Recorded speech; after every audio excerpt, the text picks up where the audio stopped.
কেয়ামতের পূর্বে হযরত জিবরাইল আলাইহিসসালাম দুনিয়া থেকে যে 10টি জিনিস তুলে নেবেন। হযরত জিবরাইল আলাইহিসসালাম 24,000 বার দুনিয়াতে হুজুর সাল্লাল্লাহু আলাইহি ওয়াসাল্লাম এর দরবারে এসেছিলেন।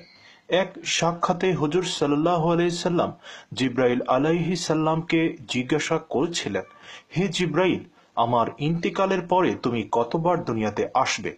তিনি বলেন, 10 বার আসব। প্রতিবারই একটি করে জিনিস তুলে নেব। 10টি জিনিস হলো: 1. বরকত তুলে নেব। 2. এবাদত থেকে মজা তুলে নেব। 3.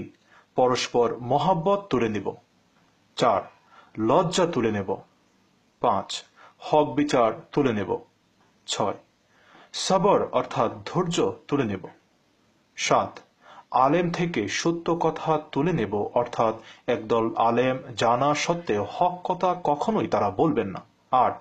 ধনীদের সৎ সাহস উঠিয়ে নেব। 9. ইমানদার থাকবে না, অর্থাৎ ইমানও উঠিয়ে নেওয়া হবে। 10.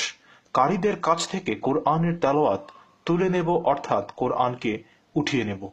আফসোস, আমাদের সমাজে সর্বশেষ 9 ও 10 নম্বরটি বাকি রয়েছে। যেদিন এ দুটি উঠে যাবে সেদিনই হবে শেষ সময়। ওই দিনকে ভয় করো যেদিন তোমরা আল্লাহর কাছে প্রত্যাবর্তিত হবে। অতঃপর প্রত্যেকেই তার কর্মের ফল পুরোপুরি পাবে এবং তাদের প্রতি কোনরূপ অবিচার করা হবে না। আল্লাহ পাক সবাইকে সঠিক পথে চলার তৌফিক দান করুন। আমিন।